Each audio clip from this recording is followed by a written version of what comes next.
baravangiwe, baba bari mu mwijima, ntabwo bashobora gutandukanya ibikwiye n'ibidakwiye ngo babivangure.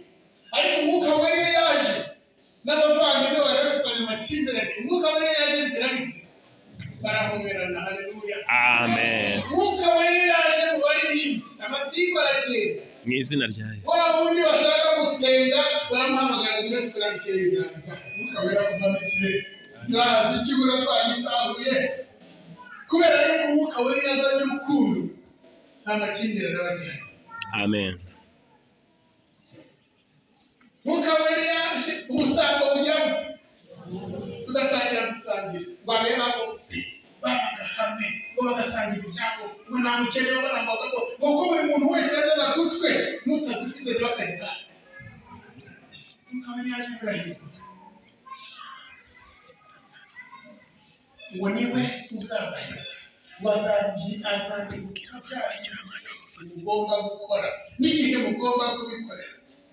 Haleluya, ariko igitangaje kiri, umwuka wera naza azahindura bya byaha bihishwe bidashaka no kwemera. Ariko uzi kuba uzi umuntu ibintu yakoze, ubizi neza, wowe namwe murabizi, mubiziranyeho, wagenda uti mwene data rero nzana umucyo nk'umwana w'Imana, ndagukunda, ibi bintu nta wundi muntu nabiganira nawe, ni ibyawe, igihe wabibonye ndakwinjiza. Reka dusenge Imana iguhe imbaraga, ibi bintu Imana igutetuze.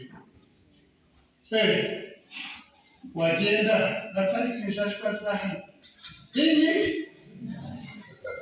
ariko umwuka wera naza ngo azakwemeza ibyaha bataranabivuga. Amen. Haleluya, Amen. kandi nabikwemeza uzabyihana, kandi nubyihana umucyo w'Imana uzakumurikira. Amen. Amahoro azaza. Amen. Ibyishimo bizaza. Amen. Umunezero uzaza. Amen. Bazakwanga umuseke. Yego. Yego.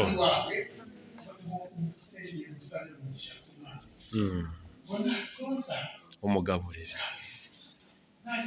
Uzi ko abantu bakijijwe bihaje ibyaha bakoreshwa n'umwuka wera, uzi ko ku isi batwita abasazi. Kigali n'Arwana ugiye kugenda ahagurukira uburenganzira bwe, hari icyo yabonye hasi, hari icyo afite hasi, hari igituma aca bugufi, kuko azi ngo uharanira uburenganzira bwe arahari.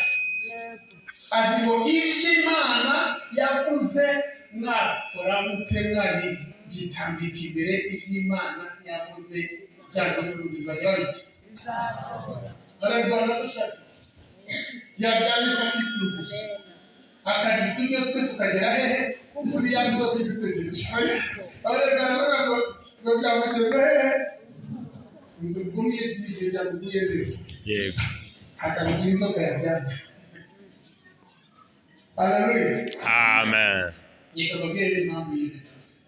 Ntabwo Yohana yaje bari kugira ngo Kristo naza mu buzima bwawe asange warabatijwe ibyaha byawe birimo, n'umwuka wera atangiye kukuyobora. Nakuyobora hari abantu bakubonamo ubwenge badatekereza ko ushobora kubona. Buriya hari abantu bavuga ngo jyewe naraciga muri amashuri, jyewe ndigisha. Nubwo waba waraciga muri amashuri, ugeze ko mu ijuru bwayo, umwuka wera iyo waje aguhindura umusirimu, aguhindura umunyabwenge, ugakora iby'ubwenge, ukavuga iby'ubwenge, ahubwo abize abandi uje abize menshi ugasanga ayo bakora iby'ubutwa, kuko nabo batamenye ubwenge bw'Imana.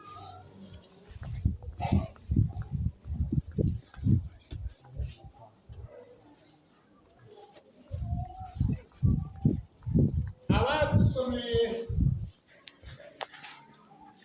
Isaya 61, ayo magambo yavuze na Isaya